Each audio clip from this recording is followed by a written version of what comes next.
Hello guys, welcome back to my channel. मैं बहुत दिनों बाद आ रहा हूँ, पता है क्योंकि मेरी एग्ज़ाम थी, इसलिए मैं वीडियो बना नहीं पाया। पर अभी मेरी 21st को एग्ज़ाम ख़त्म हुई और अभी मैं 24th को मेरा फिर से कम बैक कर रहा हूँ। पर अभी मैं थंबनेल में वो डालते नहीं रहूँगा कि आई एम बैक बैक। अगर आई एम बैक डालते रहूँगा तो मेरे हर थंबनेल पे आई एम बैक आएगा, क्योंकि मैं बीच में ब्रेक लेता ही रहता हूँ। सॉरी, अभी तो वैकेशन चालू है तो मैंने सोचा कि कंटिन्यूसली डालूं, बट लेट्स सी, कुछ हो सकता है, गाँव जाऊँ बीच में, तो मैं प्रॉमिस नहीं कर सकता।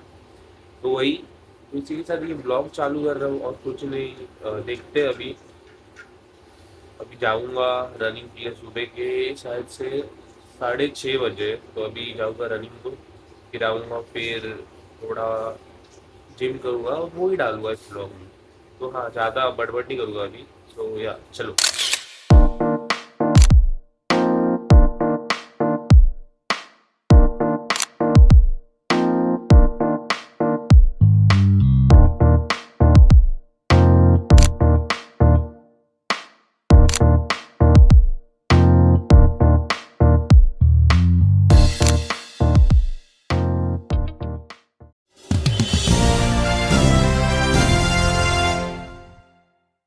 तो welcome guys to a new segment of my vlogs. तो इस सेगमेंट में व्हाट्स हैपनिंग नाम है इस सेगमेंट का ऑब्वियसली। तो इस सेगमेंट में मैं आपको बताऊंगा, एक रिपोर्ट दूंगा कि मैंने पिछले कुछ दिनों में क्या किया, क्योंकि ऑब्वियसली मेरा इतना बड़ा ब्रेक हुआ है। तो हाँ, तो फर्स्टली एग्ज़ाम्स। ये पूरे ब्रेक का जो मेन रीज़न था वो है एग्ज़ाम्स। तो मुझे ऑब्वियसली एग्ज़ाम्स में स्टडीज़ करनी थी, प्रिपरेशन करनी थी, तो थोड़े दिन पहले से ही चालू करनी थी। तो इसलिए मेरा इतना 20 दिन या कुछ दिन का तो इतना बड़ा ब्रेक हो गया। फिर आफ्टर ब्रेक मैंने शायद से, आई गेस नाउ करंटली, बहुत वेट पुट ऑन किया है। आप देख सकते हो, फेस फैट सब फैट हो गया है। मैंने मैंने बहुत सारा वेट पुट ऑन भी किया ऑब्वियसली आफ्टर एग्ज़ाम्स। ऑब्वियसली क्यों इतना बोल रहा हूँ, बट हाँ, मैंने वेट पुट ऑन किया क्योंकि एग्ज़ाम्स में सिर्फ वीडियोस बननी थी, जिम की नहीं, वीडियोस बननी थी, जिम भी बन थी। तो इसीलिए जिम बंद थी तो मैंने वेट पुट ऑन कर लिया, खाता गया खाता गया खाता गया। तो हाँ, और उसके बाद अगर आप फिर से मुझे एग्ज़ाम्स के पूछोगे कि एग्ज़ाम्स कैसी गई, तो चली गई।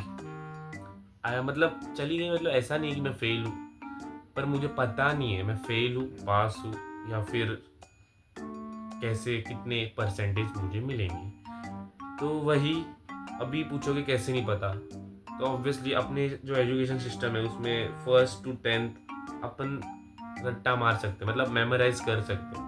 बट आफ्टरवर्ड्स 11 से जो सब अपने को स्टडीज़ है वो अपन मेमोराइज कर सकते हैं। पर अभी तो मैंने एकदम एंड में स्टार्ट किया था एग्ज़ाम, तो मुझे तो मोस्टली अंडरस्टैंड ही करना था टॉपिक, और अपने खुद से मन से ही लिख के आया हूँ मैं पेपर में। तो मैंने मन से लिखा है, मुझे पता नहीं कि मैम उसके मार्क्स देगी या नहीं देगी। अगर मैम अच्छी हुई और उसको सिर्फ अंडरस्टैंडिंग के बेस पे देना है मुझे परसेंटेज या मार्क्स, तो वो देगी। तो उस पर डिपेंड है।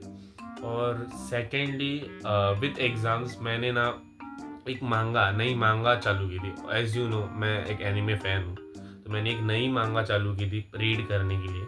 तो वो मांगा थी, उसका मांगा का नाम था जूजी का नो रोकुनिन। अरे यार, क्या, जूजी का नो रोकुनिन।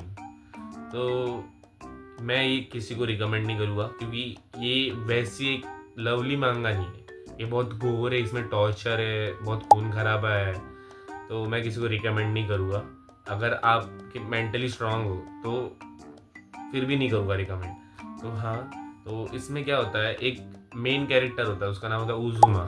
तो वो बहुत बचपन से बुली होता आ रहा होता है।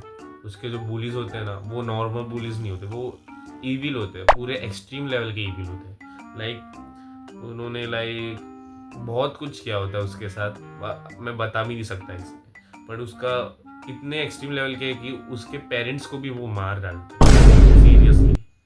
पेरेंट्स को मारते हैं और उसके भाई को हैंडीकैप कर देते हैं, लिटरली कोमा में होता है उसका भाई। और उसके बाद वो गुस्सा होता है, फिर अपने दादाजी के पास जाता है। उसके दादाजी सोल्जर होते हैं, पास के कुछ सोल्जर कुछ तो होते हैं।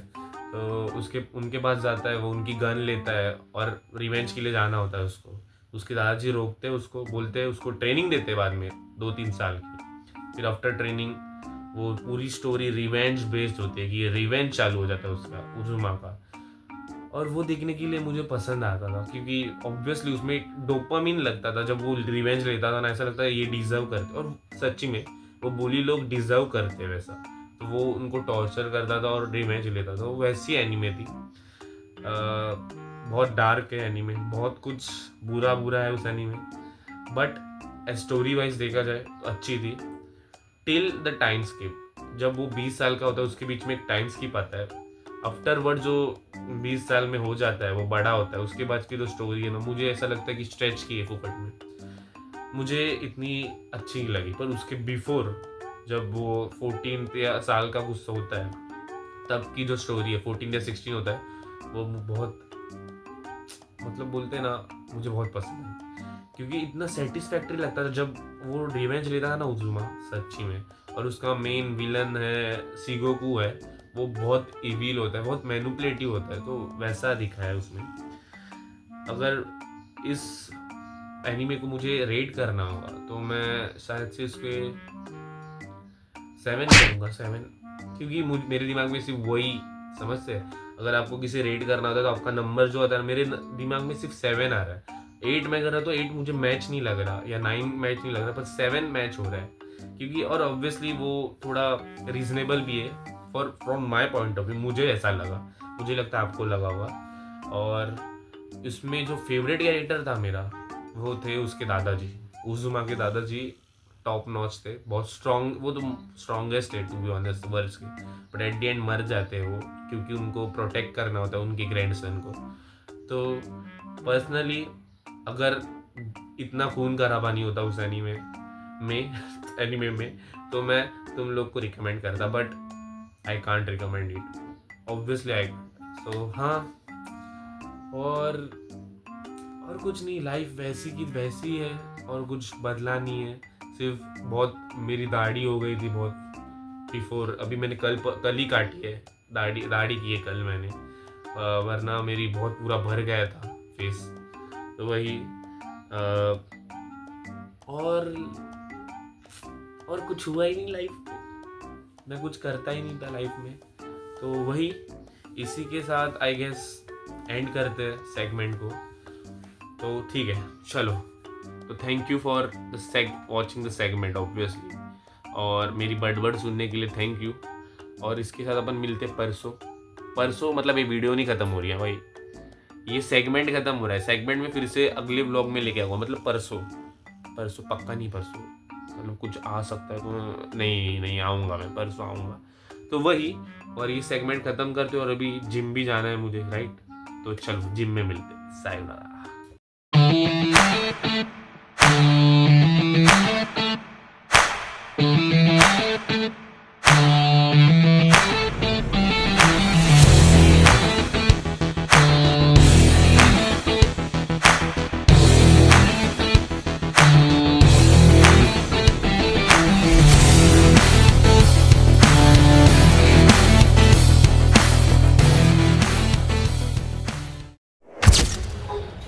फिर आज हम मार रहे चेस्ट, अभी इंक्लाइन मार रहा हूँ मैं, लास्ट सेट है इंक्लाइन का। और अभी गाना चल रहा है तो मैं ये डाल नहीं सकता ब्लॉग में क्योंकि कॉपीराइट आ जाएगा, मेरे को म्यूट करना पड़ेगा। चलो, तो अभी इंक्लाइन हो गया, अभी हम लोग फ्लैट चेस्ट मारेंगे, बाद में डिक्लाइन मारेंगे, और चेस्ट मार के बाद में शोल्डर, फिर थोड़ा रोप स्किपिंग करने का प्लान है, देखते हैं।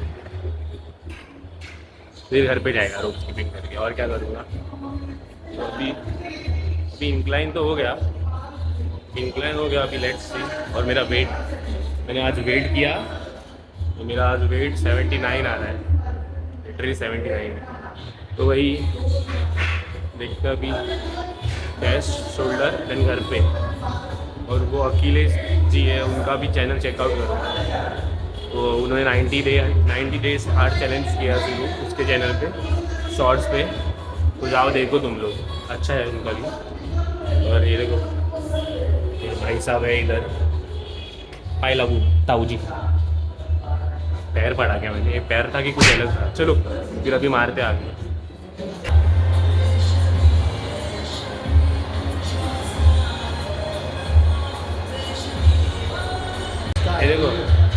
दिख रहे मेरे पीछे छुपे, देखो देखो इनकी आईडी चेक करो। अरे अखिलेश प्रयागराज। अखिलेश प्रयागराज से, देखो इनका वीडियो देखो भाई इतना शर्माते क्यों? अरे भाई इनका चैनल है शर्मा रे, देखो थोड़ा टाइम लगेगा। अभी कैमरे करने में मज़ा नहीं आता।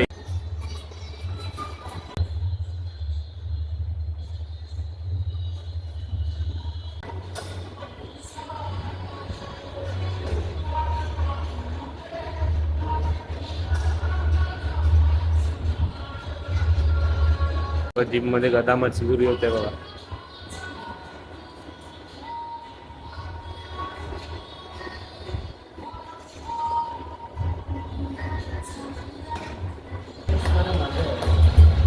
आणि त्याला हाड पण असतं काय आर्मी जास्त आहे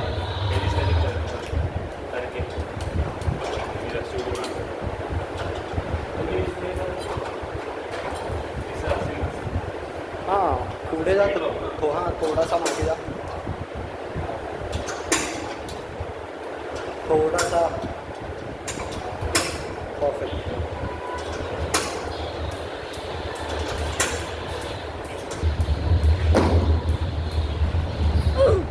शूटिंग हो रही है. इनकी थोड़ी महंगी वाली शूट है.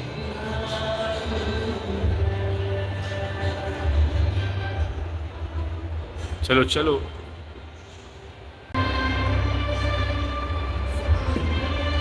थोड़ी महंगी वाली शूटिंग हो रही है लोग. मेरा थोड़ा सस्ता है फ़ोन, पर अभी देखते हैं. तो आज कौन सा आपने बताया ना, आज फिर से पूछूंगा वो तो बोलेंगे कितने बार बोलूँगा. Next day bro. हाँ नेक्स्ट डे इनका देखो है ना.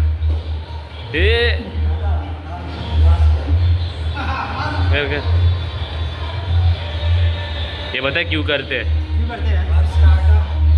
रात के लिए, रात में काम आता है. रात में कौन सा काम आता है भाई? समझ जाओ, अभी समझ जाओ. बंद करो.